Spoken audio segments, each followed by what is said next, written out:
জাহান্নামটাকে নির্দিষ্ট করলাম, যার মধ্যে অধিকাংশ মানব এবং জিন জাতির মধ্যে অধিকাংশ মানব তাদের মধ্যে সর্বপ্রথম কে জাহান্নামে যাবে।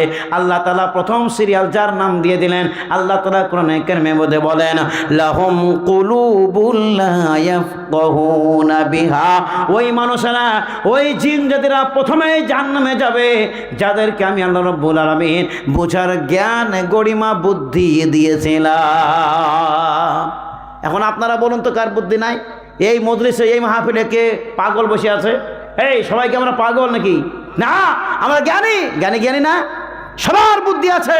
সব মুসলমান জানে কোনটা হালাল কোনটা হারাম, কোনটা বৈধ কোনটা অবৈধ, কোনটা জায়েজ কোনটা না জায়েজ, কোনটা ঠিক না কোনটা বেঠিক। জানে কি জানে না? জানে কি জানে না? তাহলে আপনাদের ব্যাটারি শেষ হয়ে গেল নাকি? হ্যাঁ, চুপচাপ। এই বাংলাদেশের মুসলমান ভালো করে শুনুন, আমরা প্রত্যেকেই জ্ঞানবান মানুষ, আমরা সব জানি। আল্লাহ রাব্বুল আলামিন এই জন্য বলছেন লাহুম কুলুবুল লা ইয়াফকাহুনা বিহা, যাদেরকে আমি বুদ্ধি দিলাম, জ্ঞান দিলাম, জ্ঞান থাকা সত্ত্বেও যারা জ্ঞান মতো কাজ করে না, আমি হয় আপনি হয় যে কেউ হয় না কেন, আল্লাহ রাব্বুল আলামিন বলেন প্রথম সিরিয়াল তাদের জন্যই রইল। এখন দ্বিতীয় নম্বর শ্রেণী কারা? দ্বিতীয় সিরিয়াল কাদের? আল্লাহ রাব্বুল আলামিন আবার বলেন লাহুম আইনুন লা ইউবসিরুনা বিহা। আমি আল্লাহ রাব্বুল আলামিন যাদেরকে চক্ষু প্রদান করলাম। চক্ষু কে কে পায় নাই? এই কে কে চক্ষু পায় নাই? জি, আপনারা কিছু বলছেন? এই কিছু বলছেন? আমরা প্রত্যেকেই চক্ষু পেয়েছি। মহান আল্লাহ রাব্বুল আলামিন এত বড় একটা নিয়ামত দান করেছেন চক্ষু, যেই চক্ষু দ্বারা আমরা দুনিয়া দেখি, সব কিছু দেখি। আল্লাহ রাব্বুল আলামিন বলেন যারা এই চক্ষু পেয়েছ, চক্ষু পাওয়ার পরে যারা আমার শুকরিয়া আদায় করো না, আমার বন্দেগী করো না, আমার নামাজ পড়ো না, ইবাদত করো না, ওই মানুষেরা ভালো করে শোনো, ওই জিনরা ভালো করে শোনো, ওই চক্ষু দিয়ে তোমাকে আমি জাহান্নাম ভর্তি করে দেব। কথা মিলছে? কথা মিলছে? নম্বর 3, আল্লাহ রাব্বুল আলামিন বলেন ওয়ালাহুম আযানুন লা ইয়াসমাউনা বিহা। এই মুসলমান, যাদেরকে আমি কর্ণ প্রদান করলাম, এই শব্দ শোনার জন্য, জালসার কথা শোনার জন্য আমি কর্ণ প্রদান করলাম, যারা কর্ণ পাওয়ার পরে আমার শুকরিয়া আদায় করে না, আমি আল্লাহ রাব্বুল আলামিন ঘোষণা করে দিলাম ওই কর্ণ দিয়ে আমি তাকে জাহান্নামে ভর্তি করে দেব। এখন কি কি আছে মুখ্যমণ্ডলে? মুখ্যমণ্ডল কি কি আছে আমরা দেখতে চাই কি জানি না? অনেক কিছু আছে, কিন্তু সেগুলো বলবো কি?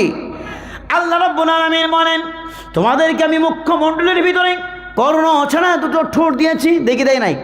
দুটো ঠোঁট দিয়েছি, লিসানাহু ওয়া শাফাতাইন, একটা মাত্র জিহ্বা আর দুইটি মাত্র ঠোঁট।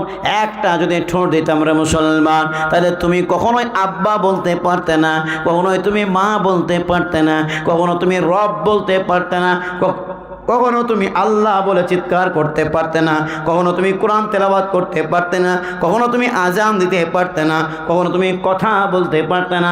এই জন্য আমি আল্লাহ তাআলা তোমাকে মেহেরবানি করে, তোমার প্রতি দয়া করে আমি আল্লাহ তাআলা তোমাকে দুটো ঠোঁট প্রদান করলাম।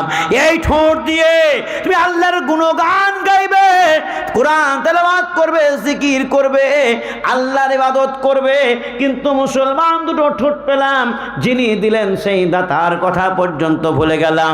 যুবকেরা ঠোঁট পেলাম, সেই ঠোঁট দিয়ে সিটি বাজিয়ে আমরা মহিলাদেরকে, যুবতীদেরকে পেছন ধরিয়ে দিলাম, আর যুবতীরা দুটো ঠোঁট পেয়ে লিপস্টিক দিয়ে পুরুষদেরকে পিছন ধরিয়ে দিলাম। এটা হচ্ছে কিনা? এটা বাস্তবিক হচ্ছে কিনা?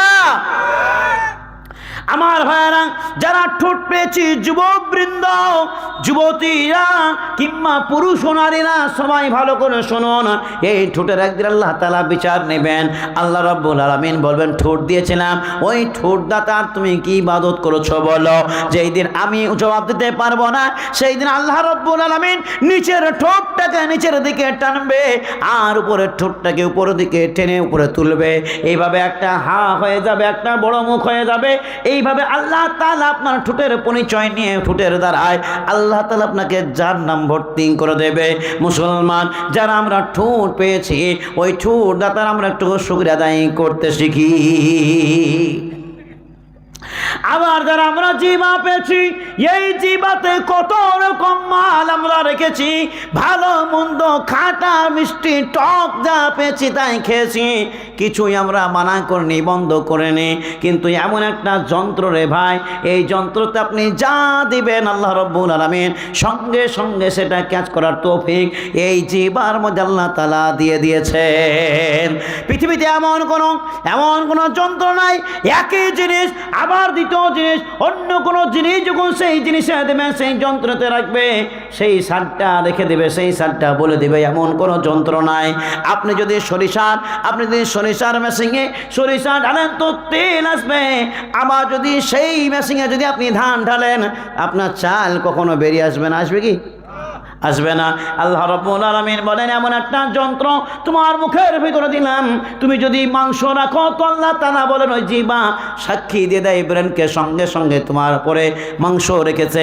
আবার তোমার জিহ্বার উপরে তুমি যদি মিষ্টি রাখো, সঙ্গে সঙ্গে প্রমাণ করে দেয় মিষ্টি রেখেছে, যা রাখবে সঙ্গে সঙ্গে বলে দেবে, তার পরিচয়, তার ফলাফল, তার সার্টিফিকেট আল্লাহ তাআলা বলেন ওই জিহ্বাকে আমি আল্লাহ তাআলা তৌফিক দান করেছি। এত বড় নিয়ামত পাওয়ার পরেও ওই নিয়ামত তারা শুকরিয়া আদায় করলাম না রে মুসলমান, করলাম না। এই জন্য আল্লাহ রাব্বুল আলামিন বলেন যারা জিহ্বা পেয়েছ একমাত্র আল্লাহ রাব্বুল আলামিন শুকরিয়া আদায় করো। করবো তো ইনশাআল্লাহ? করবো তো ইনশাআল্লাহ?